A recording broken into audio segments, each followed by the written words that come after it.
मेरी शादी की पहली रात को मेरे पति ने मुझसे पूछा, मुझसे प्यार करती हो? मैंने मुस्कुराकर कहा, हाँ। फिर उसने कहा, क्या तुम मेरे प्यार को सह सकोगी? मैंने बिना सोचे हाँ में सिर हिला दिया, लेकिन मुझे नहीं पता था कि उसके प्यार का मतलब क्या होगा। उसने मेरे शरीर के हर हिस्से पर अपने दांतों के गहरे निशान छोड़ दिए। मैं दर्द से तड़प उठी, चीखना चाहा, लेकिन उसने मेरे मुंह पर हाथ रख दिया और धीरे से कहा, आवाज मत करो, लोग समझेंगे कि हम प्यार कर रहे हैं। स्टार्ट में सिर झुकाए रसोई में खड़ी थी। मेरा दिल इतनी जोर से धड़क रहा था कि बस मैं और मेरा भगवान ही जानता था। कल रात जो तकलीफ मैंने सही थी उसे मैं शब्दों में बयान नहीं कर सकती। बड़ी मुश्किल से मैं उसकी बाहों से निकलकर रसोई में आई थी। मेरा हाल बहुत बुरा था। मेरे पूरे शरीर पर दांतों के गहरे निशान थे। कल रात जब वो मेरे पास आया तो उसने अचानक मेरे हाथों को अपने हाथों में पकड़ लिया और अपने चेहरे के करीब लाते हुए बोला, मुझसे प्यार करती हो? मेरे प्यार की सख्ती को सह सकोगी? मैंने बिना सोचे हाँ में सिर हिला दिया था। मैं एक अच्छी पत्नी बनना चाहती थी और अपना किरदार निभाना चाहती थी, लेकिन मुझे नहीं पता था कि यह अच्छी पत्नी वाला किरदार मेरे लिए कितना भारी पड़ जाएगा। मेरा सिर्फ हाँ कहना था और वो मुझ पर टूट पड़ा। जानवरों की तरह उसने मेरे शरीर के हर हिस्से को दांतों से काटा।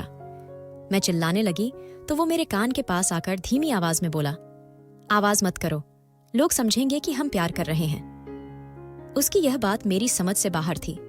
कुछ जगहों से तो मेरा खून भी निकल आया था और उस खून को उसने इतने आराम से छाटकर साफ किया कि मैं हैरान रह गई कि यह क्या गंदी हरकत कर रहा है। लेकिन वो मेरा पति था, इसलिए मैं कुछ नहीं बोली। अभी भी वो मुझे अपनी बाहों में जकड़ कर लेटा हुआ था, लेकिन मैं अब थक चुकी थी। पहले मैंने बाथरूम में छिपने का सोचा था, लेकिन मुझे पता था कि अगर ये आदमी वहां भी पहुंच गया तो मेरी जिंदगी वहां खत्म हो जाएगी। इसलिए मैं फौरन रसोई में आकर खड़ी हो गई थी। मुझे बहुत जोर की भूख लग रही थी, लेकिन चूल्हा नए तरीके का था। यह घर नहीं बल्कि एक शानदार महल था। मुझे समझ नहीं आ रहा था कि मेरे मम्मी पापा को इतना अच्छा और अमीर घर का रिश्ता कैसे मिल गया। मैंने चूल्हा जलाने की बहुत कोशिश की, लेकिन मुझसे कुछ नहीं हुआ। मेरे हाथ बार बार गलत जगह जा रहे थे। आखिर में मैंने चूल्हा एक तरफ छोड़ दिया और चुपचाप एक कोने में बैठ गई। मैं ऊपर वाले से दुआ करने लगी कि कोई नौकर ही जाग जाए। इतना बड़ा घर था, मैं इतना तो समझ गई थी कि यहाँ ढेर सारे नौकर होंगे। मैं अभी डाइनिंग टेबल पर सिर रखे बैठी थी, तभी अचानक रसोई के दरवाजे पर आवाज हुई। मैंने सिर उठाकर देखा तो मेरे पति शर्टलेस खड़े थे। उनके चेहरे पर गहरी मुस्कान थी और हाथ सीने पर बंधे थे। उनकी मुस्कान देखकर मैं डर से कांप उठी और अपनी जगह से घबराकर खड़ी हो गई। मेरे चेहरे पर डर छा गया था। वो मुझे देखते हुए अचानक प्यार भरे लहजे में बोले, मेरी जान, तुमने कमरे से बाहर आने की कोशिश ही क्यों की? जब तुम जानती हो कि तुम्हें यहाँ का कुछ नहीं पता, तो मुझे पता है कि तुम्हारी यह हरकत मुझे कितनी बुरी लगी है। यह कहते कहते वो मेरे बिल्कुल पास आ गए। मैं बहुत ज्यादा डर चुकी थी। मेरा दिल चाह रहा था कि अभी इस घर से भाग जाऊं, क्योंकि रात की उसकी सख्ती मैं नहीं भूली थी। उसने मेरी कमर को अपनी बाहों में जकड़ लिया और मुझे अपने करीब करते हुए बोला, मैं क्या पूछ रहा हूँ, जवाब दो। अब उसका चेहरा सख्त हो रहा था और आंखों में गुस्सा दिखने लगा था। मैं बहुत डर गई थी और हकलाते हुए बोली, मुझे भूख लग रही थी, इसलिए मैं नीचे आ गई, लेकिन मुझसे यह चूल्हा नहीं जल रहा। मैंने ये शब्द बहुत मुश्किल से बोले थे। मेरी बात सुनकर उसने गहरी नजर मेरे शरीर पर डाली और फिर चूल्हे की तरफ देखते हुए बोला, ऐसा क्यों लग रहा है कि मेरी प्यारी पत्नी झूठ बोल रही है? मैं उसकी पीठ को बेबस नजरों से देख रही थी। मैं कहाँ फंस गई थी? मुझे कुछ समझ नहीं आ रहा था। लगभग शादी से एक हफ्ता पहले मम्मी और पापा बहुत खुश होकर घर आए थे। मैं उन्हें हैरानी से देख रही थी। अचानक मम्मी ने मेरा माथा चूमा और मुझे देखते हुए बोली, मेरी बेटी ने बहुत अच्छे नसीब लिए हैं। देखो कितना अच्छा रिश्ता बैठे बिठाए मिल गया। हाँ, उन्हें शादी की थोड़ी जल्दी है, लेकिन हमें कोई परेशानी नहीं। मेरा दामाद लाखों में एक हीरा है। मैं उन्हें पूरी तरह बताऊंगी। हम बहुत गरीब परिवार से थे। पापा रेलवे स्टेशन पर काम करते थे और मम्मी लोगों के घरों में जाकर बर्तन साफ करती थी। जब अचानक इतने बड़े घर का रिश्ता मिला तो वो खुशी से फूले नहीं समाये और फौरन हाँ कर दी। सिर्फ एक हफ्ते में शादी की सारी तैयारियां पूरी हो गईं और मैं इस घर में आ गई। लेकिन अब न जाने क्यों मुझे यहाँ आकर अपने पति से बहुत डर लग रहा था। जब मैंने उसे दूल्हा बनते देखा था तो मैं अपना दिल हार बैठी थी, लेकिन कल रात जो उसके साथ गुजरी उसे याद करके मेरे रोंगटे खड़े हो रहे थे। उसने चूल्हा जला दिया और अब उस पर चाय बनाने के लिए पानी रख रहा था। मैं घबराकर बोली, आप नहीं करें, मैं बना लूंगी। मैं अचानक डर गई थी कि कहीं यह आदमी मुझे इस बात की सजा न दे दे। मेरी बात सुनकर वो गहरे से मुस्कुराया और सिर नामे हिलाते हुए बोला, हाँ, बहुत जल्द अपनी पत्नी के हाथ का नाश्ता भी खाऊंगा, लेकिन आज मैं खुद अपने हाथों से तुम्हारे लिए नाश्ता बनाता हूँ। रात भर मेरे प्यार की सख्ती को सहा है, कुछ इनाम तो बनता है। मैंने सिर झुका लिया। मैं बहुत ज्यादा घबरा रही थी। एक बात थी, भले ही मैं गरीब घर से थी, लेकिन भगवान ने मुझे बहुत खूबसूरत बनाया था। मेरे लिए कई रिश्ते आए थे, हाँ, लेकिन इतने अमीर घर से कभी नहीं आया था। यही वजह थी कि मम्मी पापा ने ज्यादा सोचने समझने का वक्त नहीं लिया और 1 हफ्ते में ही मुझे विदा कर दिया। कुछ ही देर में उसने बहुत अच्छा पराठा और चाय बना ली। मेरा इरादा आमलेट खाने का भी था, लेकिन मैंने अपनी जबान से कुछ नहीं कहा। पराठा और चाय मेरे सामने रखते हुए वो बोला, अब बताओ, सालन से पराठा लोगी या तुम्हारे लिए आमलेट बना दूं? मेरी जबान उसके होंठों पर आ गई थी। एक पल के लिए मेरा दिल चाहा कि मैं मुंह खोलकर बोल दूं, लेकिन फिर मैं झिझक गई और सिर नामे हिलाते हुए बोली, नहीं नहीं, कोई जरूरत नहीं, मैं चाय से ही पराठा खा लूंगी। वो मेरे बालों में हाथ फेरते हुए बोला, नहीं स्वीटहार्ट, बोलो क्या चाहिए? अब मुझे थोड़ी घबराहट हुई, लेकिन मैंने हिम्मत करके अपनी जबान से कहा, मुझे आमलेट चाहिए। मेरे कहने की देर थी कि उसने फौरन मेरे लिए आमलेट भी तैयार कर दिया। मैं अब उसे हैरानी से देख रही थी, क्योंकि उसने अपने लिए तो नाश्ता बनाया ही नहीं। मैं फौरन बोली, आपने अपने लिए तो कुछ बनाया ही नहीं, आप इससे खा लें। लेकिन वो सिर नामे हिलाते हुए बोला, नहीं, तुम खाओ, मैं अभी कपड़े बदलूंगा और फिर ऑफिस के लिए निकल जाऊंगा। मेरे पास ज्यादा वक्त नहीं है, बस तुम्हारे पास बैठना चाहता था। और एक बात, कमरे से बाहर निकलने की अब दोबारा ऐसी हरकत मत करना। भूख लग रही हो तो कमरे के अंदर एक इंटरकॉम है, वहां से नीचे ऑन ऑर्डर दे देना। अगर तुमने कमरे से बाहर कदम रखने की हिम्मत की तो याद रखना, तुम्हारा पति नहीं बल्कि इस घर का मालिक मिलेगा। मुझे बिल्कुल पसंद नहीं कि कोई मेरे हुक्म की नाफरमानी करे। मैं बहुत परेशान होकर उसे देखने लगी कि वो मुझसे किस तरह की बात कर रहा था। मैंने चुपचाप नजरें झुका लीं और नाश्ता खाने लगी। 2-4 निवाले में ही मेरा दिल भर गया था, लेकिन अपने पति के सामने मैं एक शब्द नहीं बोल सकती थी, इसीलिए चुपचाप नाश्ता निगल लिया। नाश्ता खाते ही वो अपनी जगह से खड़ा हो गया और मेरी कलाई पकड़कर कमरे की तरफ बढ़ा। मेरा दिल एक बार फिर जोर जोर से धड़कने लगा, क्योंकि मुझे डर था कि कहीं वो फिर मुझ पर वही जुल्म न ढाए। लेकिन शुक्र था कि कमरे में आने के बाद वो मुझे छोड़कर बाथरूम चला गया। मैंने राहत की सांस ली। कुछ देर बाद वो बाथरूम से बाहर आया तो तौलिया लपेटे हुए था। मुझे बहुत शर्मिंदगी हुई। मैंने फौरन सिर झुका लिया। वो हंसते हुए बोला, अब क्या शर्म, हमारा तो रात में ही हर पर्दा हट गया था। मेरे गाल जल उठे। वो फिर हंसते हुए बोला, तुम शर्मा रही हो, मुझे हैरानी हो रही है। हालांकि मैंने तुम्हें रात भर अपने प्यार की बारिश में भिगोया है, फिर भी तुम्हारा यह जवाब देखकर मुझे सचमुच बहुत हैरानी हो रही है। मैंने कुछ नहीं कहा, बस चुपचाप उसकी बात सुन ली। थोड़ी देर बाद वो कपड़े पहनकर मेरे सामने खड़ा हो गया। 3 पीस सूट में वो बहुत खूबसूरत लग रहा था, लेकिन कोई भी उसके इस खूबसूरत चेहरे के पीछे की हकीकत को नहीं जानता था। अचानक वो मेरी गर्दन की तरफ झुका और बिना सोचे समझे उसने अपने दांत मेरी गर्दन में गड़ा दिए। मेरा दम निकलने वाला हो गया। मैं अचानक तड़प उठी और उसकी पीठ पर मुक्के मारे ताकि वो मुझे छोड़ दे, लेकिन वो ऐसा हो गया जैसे उसे कोई फर्क ही न पड़ता हो। और फर्क पड़ता भी कैसे? मैं एक नाजुक लड़की थी और वो एक मजबूत शरीर वाला आदमी था। उसकी बॉडी से ही पता चल रहा था कि वो नियमित जिम करता है। अपनी मर्जी से वो मेरे पीछे से हटा। मेरी गर्दन का खून उसके होंठों पर लगा था। एक मुस्कान मेरी तरफ फेंककर वो बाहर चला गया। मैंने फौरन अपना खून रोका और जल्दी से बाथरूम जाकर उस जगह को धोया। न जाने ये आदमी मेरे साथ क्या करना चाहता था, मुझे कुछ समझ नहीं आ रहा था। मैं चुपचाप बिस्तर पर बैठकर अब रोने लगी। मुझे खुद पर गुस्सा आ रहा था कि मैंने अपने मम्मी पापा से यह क्यों नहीं कहा कि एक बार लड़के की जांच पड़ताल कर लें। वो कैसा है, कहाँ उठता बैठता है, अमीर तो है, लेकिन उसके बारे में जांच लें। लेकिन मैं शायद लालच के हाथों मजबूर हो गई थी। मम्मी पापा के मुंह से सुनकर मैं भी हवा में उड़ने लगी थी कि वो कोठी बंगले वाला है। मैंने जिंदगी में कभी ऐसी आराम की जिंदगी नहीं देखी थी। मेरी भी बाकी लड़कियों की तरह यही ख्वाहिश थी कि जिस लड़के से मेरी शादी हो वो बहुत अमीर हो। लेकिन अब जब अमीर आदमी मिल गया और उसकी दरिंदगी मैंने झेली तो मेरे होश उड़ गए। मैं दिल ही दिल में बोली कि इससे तो मेरे पापा अच्छे हैं, भले ही 2 वक्त की रोटी बड़ी मुश्किल से खिलाते हों, लेकिन मम्मी को इतनी तकलीफ कभी नहीं देते। अमीर इंसान के साथ रहना भी बहुत मुश्किल काम है, उसकी अलग अलग ख्वाहिशें होती हैं जो एक बीवी को पूरी करनी पड़ती हैं। काफी देर तक मैं रोती रही। अचानक मेरे पास रखा टेलीफोन जोर जोर से बजने लगा। मैंने परेशान होकर टेलीफोन की तरफ देखा। मुझे समझ नहीं आ रहा था कि इसे उठाऊं या नहीं, लेकिन फिर मैंने सोचकर रिसीवर उठाया और कान से लगाया। तभी मेरे पति की भारी आवाज मेरे कानों से टकराई। किस खुशी में आंसू बहाए जा रहे हैं? ऐसा क्या मैंने तुम्हारे साथ जुल्म कर दिया कि तुम ऐसे रो रही हो जैसे मैं मर गया हूं?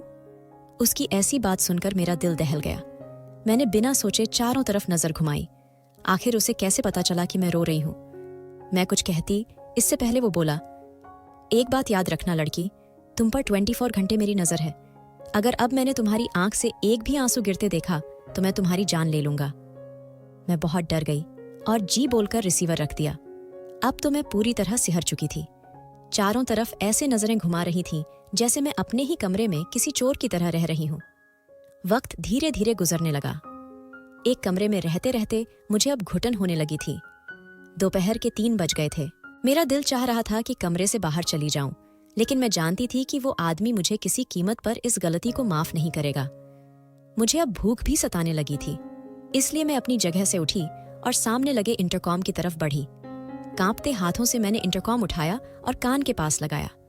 मेरा दिल बहुत घबरा रहा था। मैं कुछ कहती इससे पहले एक औरत की आवाज मेरे कानों से टकराई। हाँ मैडम, आपका क्या ऑर्डर है? मैंने धड़कते दिल से बस इतना कहा, मुझे भूख लग रही है, कुछ खाने के लिए ला दो। कुछ पल वहां खामोशी छाई रही। फिर वही औरत की आवाज आई, मैडम बताएं आप क्या खाएंगी, हम अभी आपके लिए ला देंगे। मैं घबराकर बोली, जो भी है आप मुझे ला दें, मुझे बहुत भूख लग रही है। ये कहते ही मैंने इंटरकॉम रख दिया। मुझे बात करना भी नहीं आ रहा था। हमारे घर में ऐसे फोन नहीं होते थे। ये घर बहुत शानदार था, लेकिन अब मुझे यहाँ बहुत डर लग रहा था। लगभग 10 मिनट बाद कमरे के दरवाजे पर खटखटाहट हुई। मैंने कमरे का दरवाजा खोला तो सामने एक नौकरानी खाने की ट्रे थामे खड़ी थी। मैंने रास्ता दिया तो वो अंदर आ गई और ट्रे रखते हुए बोली, मैडम आगे से आप खाने का मेन्यू तय कर लीजिएगा। ये मैंने आपके लिए अभी हल्का फुल्का बना दिया है, और आप रात में क्या खाएंगी मुझे अभी बता दें। मैं चुपचाप उसकी तरफ बढ़ी। जब मैंने ट्रे हटाई तो उसमें कई तरह के सालन थे, साथ में चावल भी थे और रोटी भी थी। मैंने भगवान का शुक्र किया और उसकी तरफ देखते हुए बोली, रात में भी यही खा लूंगी, आपको परेशान होने की जरूरत नहीं। यह कहते ही मैं खाना खाने लगी। वो सिर हिलाकर कमरे से चली गई। खाना खाने के बाद अचानक मुझ पर नींद छाने लगी। मुझे इतनी नींद आ रही थी कि इसका कोई हिसाब नहीं था। मैंने खाने की ट्रे आगे सरका दी। पानी गिलास में डालकर मैं बिस्तर पर लेट गई। नींद के ऐसे झोंके आ रहे थे कि मैं खुद हैरान रह गई। अभी थोड़ी देर पहले मैं बिल्कुल ठीक थी। बिस्तर पर लेटते ही मैं कब नींद की दुनिया में चली गई, मुझे खुद पता नहीं चला। मेरी आंख लगभग 2 घंटे बाद खुली, लेकिन मैं अचानक परेशान होकर उठ बैठी, क्योंकि मैं अब उस बिस्तर पर नहीं थी जहां मैं सोई थी। मैं एक अंधेरे कमरे में थी। मेरा दिल जोर जोर से धड़कने लगा। चारों तरफ मैंने पागलों की तरह नजरें घुमाई, लेकिन मुझे कुछ दिखाई नहीं दे रहा था। मैं जमीन पर पड़ी थी। मैं लगातार अपने भगवान को और अपने मम्मी पापा को पुकार रही थी। मेरे साथ क्या हो रहा था मुझे कुछ समझ नहीं आ रहा था। मैं फौरन चीखी, राजीव आप कहाँ हैं? मुझे यहाँ से निकालें, मेरा दम घुट रहा है। मुझे अंधेरे से हमेशा डर लगता था। मुझे लग रहा था कि अब मेरी सांस बंद हो जाएगी, इसीलिए मैं बहुत परेशान होकर चीख रही थी। मैंने अपने बाल भी नोचना शुरू कर दिया, क्योंकि मुझे सचमुच सांस नहीं आ रही थी। मैं अपनी जगह से खड़ी हो गई और गहरी गहरी सांसें लेने लगी। अभी मेरी आंखें बंद होती, इससे पहले ही पूरा बेसमेंट रोशनी से भर गया। मैं जिस जगह थी वो घर का तहखाना था। मैंने घबराकर चारों तरफ नजर घुमाई। सामने दरवाजे के पास मेरे पति दरवाजे से टेक लगाए खड़े थे। मैं फौरन उनकी तरफ भागती हुई गई और बिना सोचे समझे उनके सीने से लगकर जोर जोर से रोने लगी, क्योंकि मैं अंधेरे में बहुत डर गई थी। उसने मेरी तरफ अपनी बाहें नहीं लपेटी। काफी देर तक अपना दिल हल्का करने के बाद मैं उससे अलग हुई तो उसके चेहरे पर डरावनी ठंडक थी। मैं कुछ कहती, इससे पहले उसने मेरे बालों को अपनी सख्त पकड़ में लिया। अपना चेहरा मेरे चेहरे के करीब लाते हुए बोला, किसकी इजाजत से तुमने नौकरों पर अपना फैसला छोड़ा? तुम्हें एक बार यह ख्याल नहीं आया कि मुझे फोन करके पूछ लो कि मैं दोपहर में क्या खाऊं? उसकी सख्त आवाज सुनकर मुझे अपनी रीढ़ की हड्डी में सिहरन महसूस हुई। मैं कुछ कहती, इससे पहले वो और बोला, इसके बाद अब तुम मेरे ही सीने से लगकर आंसू बहा रही हो। हालांकि मैंने तुम्हें सुबह ही कहा था कि मुझे तुम्हारी आंख में एक आंसू नहीं चाहिए। मैं उसकी बातें सुनकर बहुत घबरा गई। मेरे शरीर का हर हिस्सा कांप रहा था। ये कैसा सन की इंसान था जो ऐसी बातें कर रहा था। मेरे दिमाग में अचानक सिर्फ एक ही बात आई। मैं कुछ कहती, इससे पहले उसने मेरे मुंह पर जोरदार थप्पड़ मारा, जिससे मैं लड़खड़ाते हुए जमीन पर गिर गई। वो मुझे देखते हुए बोला, आगे से अगर तुमने अपनी जात का फैसला किसी नौकर या किसी अनजान इंसान पर छोड़ा तो मैं तुम्हारी जान ले लूंगा। तुम अपनी जात का फैसला खुद भी नहीं करोगी। तुम क्या पहनोगी, क्या खाओगी, सब मैं तय करूंगा और तुम सब चीजें मुझसे ही पूछोगी। अगर तुमने किसी और को अपनी जिंदगी में शामिल करने की हिम्मत की तो मैं तुम्हारी जान निकाल दूंगा और तुम्हारा शरीर कुत्ते बिल्लियों के आगे डाल दूंगा। तुम अभी अपने पति के गुस्से से वाकिफ नहीं हो। उसकी सख्त आवाज मुझे अजीब सी तकलीफ दे रही थी। मैं फौरन हाँ में सिर हिलाने लगी। मेरा बस नहीं चल रहा था कि इस कोठी से भाग जाऊं। अचानक वो मेरे करीब बैठ गया और फिर अपना चेहरा मेरे चेहरे के पास लाते हुए बोला, अगर ये बात अब तुम्हारे दिमाग से बाहर निकली तो याद रखना प्रेरणा, तुम्हें इंसान नहीं बल्कि जल्लाद मिलेगा। उसकी बात सुनकर मैं बिल्कुल चुप हो गई। उसने मेरा बाजू पकड़ा और मुझे लेकर बाहर की तरफ बढ़ा। जैसे ही मैं बाहर आई मैंने राहत की सांस ली। शाम के साए अब ढलने लगे थे। वो मुझे लेकर सीधा कमरे में आया। न जाने क्यों मुझे अजीब सा डर महसूस होने लगा। मुझे लग रहा था कि यह आदमी एक बार फिर मुझ पर उसी तरह हावी होगा जैसे कल रात हुआ था और एक बार फिर मुझे तकलीफ देगा। कहते हैं ना कि जब इंसान की छठी इंद्री उसे कोई संकेत दे रही होती है तो उसमें कोई ना कोई वजह जरूर होती है। मेरे साथ भी कुछ ऐसा ही हुआ। कमरे में आते ही वो मुझ पर जानवरों की तरह टूट पड़ा। मेरे शरीर पर जगह जगह काटने लगा। मैं दर्द से चीखने चिल्लाने लगी, लेकिन उसने मेरे मुंह पर हाथ रख दिया, जिससे मेरी आवाज अंदर ही कहीं दब गई। वो मुझे अपनी बाहों में भरकर सीधा बिस्तर पर लाया और फिर एक जंगली जानवर की तरह मुझे नोचना शुरू कर दिया। कहने को वो मेरा पति था, उसकी इज्जत थी, लेकिन उसने मुझे किसी खिलौने की तरह इस्तेमाल किया और मेरी जात को तार तार कर दिया। काफी देर तक मुझे इस्तेमाल करने के बाद वो मुझसे अलग हुआ। मुझ में अब बिल्कुल जान नहीं बची थी। मैं पूरी तरह टूटकर एक तरफ पड़ गई। मेरा दिल रो रहा था। आंसू आंखों से निकल निकल कर शायद सूख गए थे। सिर्फ 2 रातों में ही इस आदमी ने मेरी जान हलकान कर दी थी। आगे की जिंदगी कैसे गुजरेगी, यह सोचकर ही मेरी जान हवा होने लगी थी। वो रात मेरे लिए और भी तकलीफ भरी थी। पहली रात को मुझे कम तकलीफ हुई थी, लेकिन इस रात उसने बिल्कुल भी रहम नहीं किया। सुबह की पहली किरण पर मेरी आंख खुल गई, लेकिन शरीर में इतना दर्द था कि मैं 1 इंच भी नहीं हिल पाई, इसलिए बेजान हालत में वहीं पड़ी रही।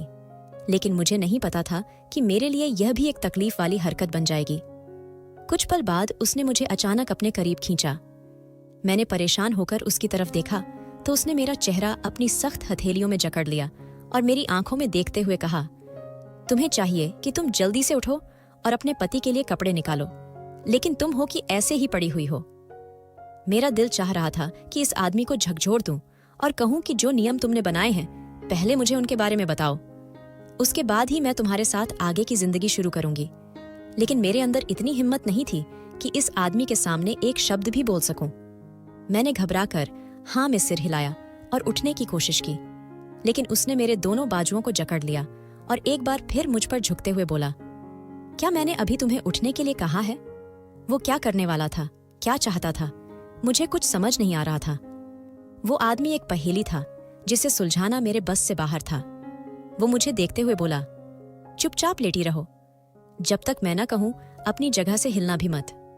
वो शायद मुझे अपने हुक्म पर चलाना चाहता था, लेकिन मैं उसे बताना चाहती थी कि मैं कोई कठपुतली नहीं हूं। मैं एक इंसान हूं, जिंदा इंसान, जिसके सीने में दिल है और उस दिल में कुछ एहसास हैं जो एक औरत अपने मर्द के लिए रखती है। लेकिन मैं कुछ नहीं बोल पाई, क्योंकि अगर मैं एक शब्द भी बोलती तो यह आदमी मुझे शायद जिंदा न छोड़ता। काफी देर तक वो मुझे अपनी बाहों में जकड़कर लेटा रहा और शायद अब उसे एहसास हो गया था कि सचमुच काफी देर हो चुकी है। तो वो अपनी जगह से खड़ा हो गया और मुझे देखते हुए बोला, मैं नहाने जा रहा हूं, तुम मेरे कपड़े तैयार करो, काले रंग का ड्रेस निकालना। यह कहकर वो रुका नहीं और बाथरूम चला गया। मैं फौरन अपनी जगह से उठने लगी तो मुझे अपनी कमर में तेज दर्द महसूस हुआ, क्योंकि जिस तरह उसने मुझे दोबारा बिस्तर पर पटका था मेरी कमर में शायद चोट लग गई थी। मैंने बड़ी मुश्किल से खड़े होकर अलमारी तक का रास्ता तय किया और जल्दी से उसके लिए कपड़े निकालकर ड्रेसिंग रूम में रख दिए, क्योंकि इस आदमी का कोई भरोसा नहीं था कि इस गलती पर भी वो मेरी जान गले से बाहर निकाल ले। मैं अब सोफे पर बैठ गई। दर्द से मेरा बुरा हाल हो रहा था। बार बार मेरी आंखों में आंसू आ रहे थे। थोड़ी देर बाद वो हमेशा की तरह तौलिया लपेटकर बाहर आया।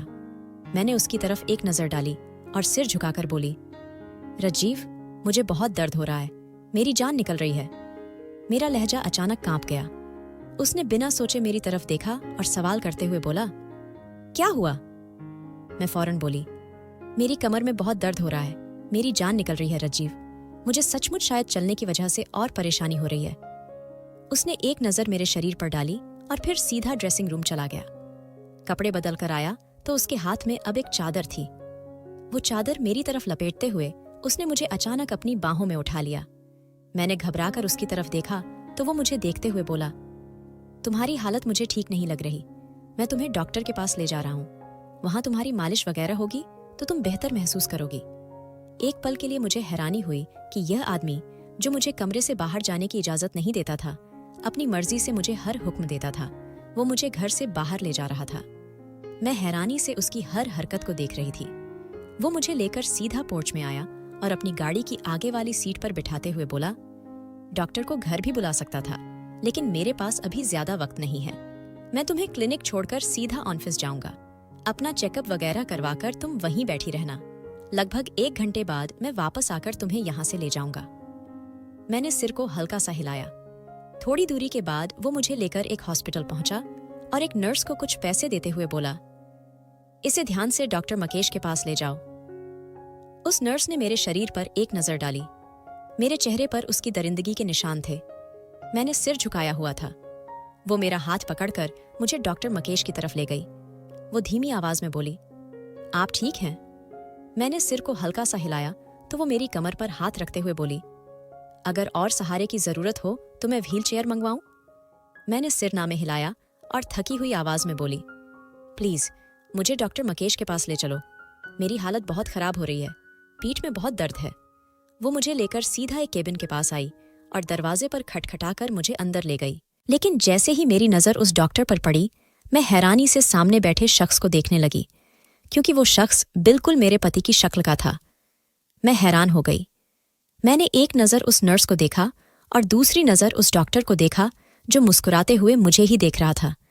वो अपनी जगह से खड़ा हुआ और मेरी तरफ आया। मेरा हाथ पकड़कर बोला, भाभी, मैं आपका देवर हूं, तुम जाओ, मैं इसे संभाल लूंगा। वो बोलकर मुझे बहुत ध्यान से कुर्सी पर बिठा चुका था। मैं अभी तक यकीन नहीं कर पा रही थी। न जाने क्यों मुझे लग रहा था कि यह शख्स ही मेरा पति है, बस नाटक कर रहा है। लेकिन एक बात उसमें अलग थी, उसके हाथ पर टैटू नहीं था, जबकि मेरे पति के हाथ पर टैटू था। इसी वजह से मैं थोड़ा सुकून महसूस कर पाई। वो मुझे देखते हुए बोला, क्या हुआ, आपके चेहरे पर यह निशान कैसे हैं? लेकिन अचानक वो बोलते बोलते रुक गया, क्योंकि उसकी नज़र मेरी गर्दन पर भी चली गई थी। वो नज़रें चुराते हुए बोला, आपने उनसे शादी क्यों की? उसके अचानक सवाल पर मैंने बिना सोचे उसकी तरफ देखा। कहने को वो उसका भाई था, फिर भी वो मुझसे ऐसा सवाल क्यों कर रहा था? मैं कुछ कहती, इससे पहले वो बोला, आपको भाई की हकीकत मालूम है? मैंने इस बार भी कुछ नहीं कहा। मैं चुपचाप उसे देखने लगी कि वो क्या पूछ रहा है। वो और कुछ कहता, इससे पहले मैं बोली, मेरी पीठ में बहुत दर्द हो रहा है। ये सवाल करके आप मेरे वक्त के सिवा कुछ नहीं बर्बाद कर रहे। प्लीज मेरा इलाज कर दें। मेरी बात सुनकर उसने सिर को हल्का सा हिलाया और अचानक एक महिला डॉक्टर को अपने कमरे में बुला लिया। उस महिला डॉक्टर ने भी मुझे एक नज़र देखा और फिर मुझे अंदर ले गई। मुझे उल्टा लिटाकर वो धीरे धीरे मेरी कमर पर कोई मरहम लगाने लगी। वो अचानक बोली, जानती हो मैं कौन हूं? मैंने सिर ना में हिलाया तो वो मुस्कुराते हुए बोली, तुम्हारे पति की भाभी, यानी उसके छोटे भाई की बीवी और तुम्हारी देवरानी। हम दोनों पति पत्नी डॉक्टर हैं। मैंने फिर भी कुछ नहीं कहा, यानी मेरे पति ने मुझे अपने ही घर वालों के पास भेजा था। इसलिए मैं कोई भी बेकार की बात नहीं करना चाहती थी जिससे मेरी जिंदगी मुश्किल में आए। वो मेरे बालों में हाथ फेरते हुए अचानक बोली, मुझे बहुत दुख है कि तुम्हारी शादी ऐसे इंसान से हो गई, लेकिन तुम नादान हो। तुम्हें उनके बारे में जांच पड़ताल करनी चाहिए थी। ऐसे कैसे तुमने अपनी जिंदगी को इतने बड़े नर्क में झोंक दिया? तुम्हें मालूम है, जिस इंसान से तुमने शादी की उसके साथ रहते हुए तुम्हें अपनी जिंदगी का भरोसा भी नहीं रखना चाहिए। यह दर्द तो बहुत छोटी बात है मेरी जान। अब तुम अपने आप को बहुत मजबूत बनाओ। जब तक जिंदा हो तब तक अपने लिए लड़ो। कब तक तुम इस तरह बेइज्जत होकर यहां आओगी? मैंने हैरानी से उसकी तरफ देखा और बिना सोचे बोली, आपका मतलब क्या है? कौन मुझे मारेगा? और आप किस तरह की बातें कर रही हैं? मुझे उसकी बातें बहुत अजीब लगीं और चुभी भी, इसलिए मैं फौरन बोली। वो मेरी बात सुनकर हल्के से मुस्कुराई और सिर ना में हिलाते हुए बोली, कोई बात नहीं, मैं बस यूं ही बोल रही थी। बस अपना ख्याल रखना, और कभी भी तुम्हारा पति तुम्हारे साथ दरिंदगी करने की कोशिश करे तो हिम्मत से उसका सामना करना। ऐसे खुद को उसके हवाले करके उसे अपनी मनमानी नहीं करने देना। यह कहकर वो मुझे बाहर ले आई। डॉक्टर मकेश भी चुपचाप मुझे ही देख रहे थे। मैं अब थक चुकी थी। जब वो दोनों मुझसे इतनी हमदर्दी दिखा रहे थे तो मेरा भी हक बनता था कि मैं उनसे पूछूं कि वो बोलना क्या चाहते हैं। मैं डॉक्टर मकेश की तरफ देखते हुए बोली, आपके भाई को आने में आधा घंटा है। मैं आपसे कुछ सवाल करना चाहती हूँ। क्या आप मुझे अपनी छोटी बहन या अपना मरीज समझकर सच सच बताएंगे? मेरी बात सुनकर डॉक्टर मकेश ने अपनी चश्मे की आंखों से मुझे देखा और सिर हिलाते हुए बोला, बोलो, क्या बात है? कुछ पल मैं खामोश रही। मैं जानती थी कि अगर इस शख्स ने मेरे पति को इन बातों के बारे में बता दिया तो वो मेरी जान ले लेगा, मुझे कहीं का नहीं छोड़ेगा। सिर्फ अपना फैसला मैंने एक नौकरानी पर छोड़ा था तो उसने मुझे बेसमेंट में बंद कर दिया, मेरे चेहरे पर थप्पड़ मारा और फिर सारी रात मुझे तकलीफ दी। और अगर उसे पता चल गया कि मैंने उसके भाई से ऐसे सवाल किए हैं तो वो मुझे बिल्कुल नहीं छोड़ेगा। लेकिन मैंने हिम्मत नहीं हारी। मैं उसकी तरफ देखते हुए बोली, आपका भाई बहुत अजीब हरकतें करता है। दांत गाड़कर खून निकालता है और उसे छाटने लगता है। अजीब सी बेकार हरकतें करता है। अगर मैं उसके खिलाफ जरा सा भी कुछ करूं या अपनी जात के लिए अपनी मर्जी से कोई काम करूं तो वो जानवर बन जाता है। यह सब माजरा क्या है? वो ऐसा बर्ताव क्यों करता है? क्या उसके अतीत में कोई दर्द छिपा है या कोई और बात है? मेरी बात सुनकर डॉक्टर मकेश खामोश हो गए। कुछ देर कमरे में खामोशी छाई रही। अचानक उसकी बीवी बोली, जब तुमने यह शादी की थी क्या तुम्हारे घरवालों ने तुम्हारे पति के बारे में जांच पड़ताल की थी? उसकी कोठी में जाकर पता किया था कि यह कैसा इंसान है, या फिर उसके ऑफिस में पता करवाया था? मैंने सिर ना में हिलाया। वो मुझे देखते हुए और बोली, यह शादी कितने वक्त में हुई? मतलब तुम और वो कितने दिनों में एक दूसरे के हुए? यह रिश्ता कितने दिन तक चला? मैं फौरन बोली, सिर्फ 1 हफ्ता। मम्मी और पापा एक दिन घर आए थे और उन्होंने कहा कि तुम्हारे लिए एक बड़ी कोठी वाले का रिश्ता आया है, और हमने हाँ कर दी है। मुझे नहीं मालूम कि मम्मी पापा ने उनके बारे में जांच पड़ताल की थी या नहीं। मुझे इस बारे में बिल्कुल पता नहीं है। मैं और कुछ कहती, इससे पहले जो बात मकेश ने कही उसे सुनकर मेरे पैरों तले जमीन खिसक गई। मैं अपनी जगह से बिना सोचे खड़ी हो गई और उसे हैरानी से देखने लगी। वो मुझे देखते हुए बोला, यही लालच इंसान को हमेशा डुबोता है। कहने को मेरे भाई के पास बहुत दौलत है। वो मुझसे बहुत प्यार करता है। मुझे अपनी बड़ी कोठी में रखेगा। मुझे अपने कारोबार में भी हिस्सा देगा। लेकिन मैं उसका साथ नहीं देता, क्योंकि मुझे पता है कि वो कभी भी यह रूप फाड़ सकता है। तुम्हारे मम्मी पापा ने खुद तुम्हें नर्क में धकेला है। अब तुम्हें सारी जिंदगी उसके साथ ही गुजारनी पड़ेगी और यह सब तकलीफें सहनी पड़ेंगी। उसकी बात सुनकर मेरे पैरों तले जमीन खिसक गई। मैं बिना सोचे बोली, लेकिन ऐसा नहीं हो सकता। कोई इंसान ऐसा कैसे हो सकता है? यह झूठ है। आप मजाक कर रहे हैं। मैं अपनी जगह से बिना सोचे खड़ी हो गई। दर्द को तो जैसे मैं अब भूल ही गई थी। डॉक्टर मकेश का कहना था, तुम्हारा पति इंसान नहीं है, बल्कि वो एक आदमखोर है जो लड़कियों को अपनी जिंदगी में शामिल करता है और फिर उनका खून निकाल निकाल कर उन्हें मार देता है। उसे जो चीज़ पसंद आती है और जो खून अच्छा लगता है वो उसका हो जाता है। कई इंसान आज भी इस दुनिया में ऐसे हैं जो आदमखोर हैं, जो इंसानी गोश्त और इंसानी खून पीना पसंद करते हैं, और उनमें से ही रज्जीव भी है। मेरा दिल बहुत जोर जोर से धड़कने लगा। उसकी यह आदत तो मुझे पता चल चुकी थी। जिस तरह वो मुझ पर दांत गाड़ता था और फिर निकला हुआ खून चाटना शुरू कर देता था, यह कोई झूठी बात नहीं थी। मैं डॉक्टर मकेश और उसकी बीवी के सामने हाथ जोड़ते हुए बोली, भगवान के लिए मेरी मदद कर दें। शायद ऊपर वाले ने ही मुझे आप दोनों से मिलाया है ताकि मैं इस जाल से आज़ाद हो सकूं। मेरी शादी को सिर्फ 2 दिन हुए हैं और उसने 2 दिनों में ही मेरी जिंदगी तबाह कर दी है। मुझे उसके साथ नहीं रहना। तभी मेरी देवरानी बोली, लेकिन ऐसा मुमकिन नहीं है। वो शख्स तुम्हें नहीं छोड़ेगा जब तक तुम्हें वो खत्म नहीं कर देता। हम सब जानते हैं, लेकिन हम कुछ नहीं कर सकते क्योंकि उसके पास ताकत है, पैसा है। अगर हमने उसके खिलाफ जाने की हिम्मत भी की तो वो हम दोनों का डॉक्टरी लाइसेंस छीन लेगा। हमारी नौकरी चली जाएगी और वो ऐसा इल्ज़ाम हम पर लगाएगा कि हम जेल चले जाएंगे। मैं बहुत ज़ोर ज़ोर से रोने लगी। मैं डॉक्टर मकेश को देखते हुए बोली, आप कुछ भी करके मुझे बस उसके घर से निकाल दें। मैं सब सह लूंगी, मैं कुछ नहीं कहूंगी, आप लोगों का नाम तक नहीं आएगा, बस मेरी मदद कर दें। मेरी बात सुनकर डॉक्टर मकेश कुछ पल खामोश रहे और फिर अचानक बोले, यहाँ से दूर जाना होगा, किसी दूसरे शहर में जहां वो तुम्हें ढूंढ न सके। अगर तुम उसे इसी शहर में मिल गई तो वो तुम्हें जिंदा नहीं छोड़ेगा। मेरा दिल बहुत घबरा गया। मैं बहुत छोटी उम्र की थी। मेरे मम्मी पापा भी भोले भाले थे। बेटी को खुश रखने के लिए उन्होंने यह कदम उठाया था, लेकिन उन्हें नहीं पता था कि बेटी को खुश रखने के चक्कर में वो बेटी को मार डालेंगे। उन्होंने मुझे एक बेहतरीन प्लान समझा दिया। उनका कहना था, तुम अभी फिलहाल रज्जीव के साथ जाओ, 1-2 दिन उसके साथ गुजारो, और फिर जैसे ही रात को वो गहरी नींद में सो जाए तब तुम घर के पीछे वाले हिस्से से निकलकर गली के आखिरी हिस्से पर आ जाना। मेरी गाड़ी तुम्हें वहां से ले लेगी।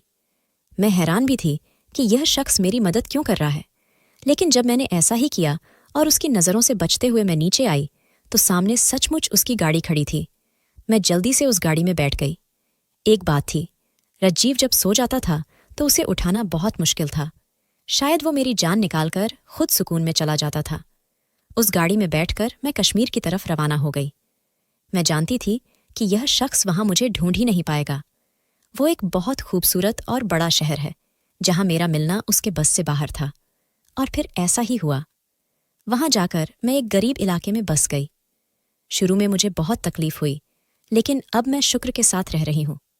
मैं बस ऊपर वाले से दुआ करती हूं कि कभी किसी बेटी के साथ ऐसा हादसा न हो, कभी किसी बेटी को ऐसी तकलीफ न आए, क्योंकि कोई भी बेटी इतनी तकलीफ सह नहीं सकती।